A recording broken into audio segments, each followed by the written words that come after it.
The scout stumbled back into the Spartan camp, covered in dust, eyes wide with fear.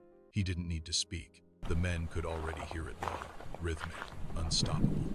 The Persian drums. Somewhere beyond the cliffs, an ocean of soldiers was moving, and every beat of that drum said the same thing. They are coming. Thermopylae was a wound in the mountains, a narrow pass where stone walls rose like prison bars, and the sea pressed close on the other side. The air smelled of salt, sweat, and ash from 1,000 fires. Mist clung to the rocks like breath, and in that tight corridor, 300 Spartans stood in silence, cloaks red against gray stone, shields resting at their feet. King Leonidas walked the line slowly, not as a king above them, but as a man among men. He didn't give speeches. He didn't promise survival. He only looked into their faces, young and old, hardened and hungry, and nodded once, as if to say, "You already know what this is." Far ahead, the Persian army unfolded into view like a nightmare becoming real.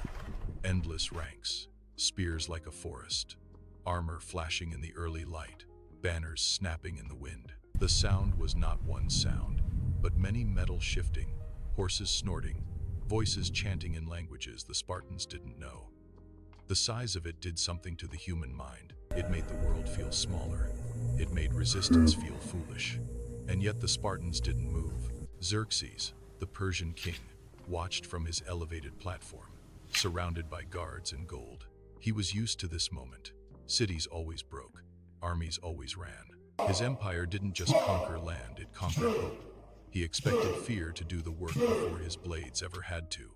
A messenger rode forward under a white cloth. "Lay down your weapons," the messenger called. "Kneel, and you will live." Leonidas stepped into the narrow space between armies. His armor was worn, not polished. His eyes were calm. "Come and take them," he replied. The words hung in the air like a blade.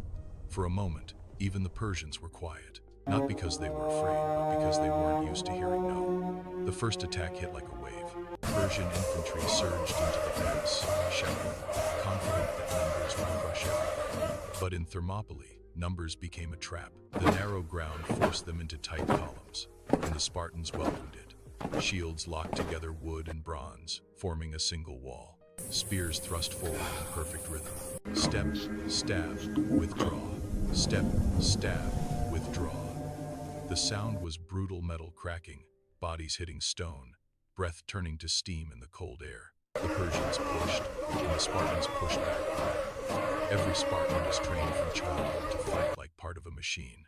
Alone, a man could be killed. Together, they became something else, an unbreakable creature made of discipline. When the first wave finally broke, Persian soldiers stumbled backward, shocked. The pass was littered with the dead, and the Spartans had barely moved.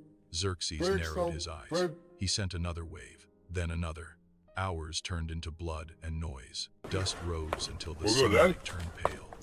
The Spartans rotated their front line so no man collapsed from exhaustion. They fought like they had done this 1,000 times, because they had. By the end of the first day, the Persian camp was full of anger and disbelief. On the second day, Xerxes sent his elite men who had never known defeat. They advanced with certainty, expecting the Spartans to finally crack. They didn't. The elites died too. The Greeks began to whisper a dangerous thought. Maybe the Persians can be stopped. That night, firelight flickered across Leonidas's face. His men ate in silence. Some sharpened blades, others repaired straps. A few stared into the dark, as if they could already see tomorrow's deaths. A young Spartan finally spoke, voice low. "Will they keep coming?" Leonidas didn't look up. "Yes," he said, "until we are gone." No fear in his voice, no comfort either, just truth. On the third day, the war changed, not because of Persian strength, because of a single man. His name was Ephialtes, local, bitter, desperate. He walked into the Persian camp with the posture of someone who had made a decision he could never undo. He didn't come with an army. He came with knowledge. "There is a path," he said, "a hidden route through the mountains. It leads behind the Greek position." A Persian officer asked, "And why would you tell us?" Ephialtes swallowed.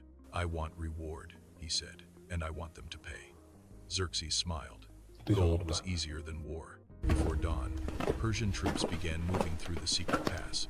boots crunching on stone, torches hidden, blades ready. At first light, the warning arrived. A runner reached Leonidas, breathless, bleeding from a scrape on his cheek. "They're coming behind us," he gasped. They found the path. For a second, the world went quiet. Even the sea seemed to hold its breath. The Spartans didn't panic.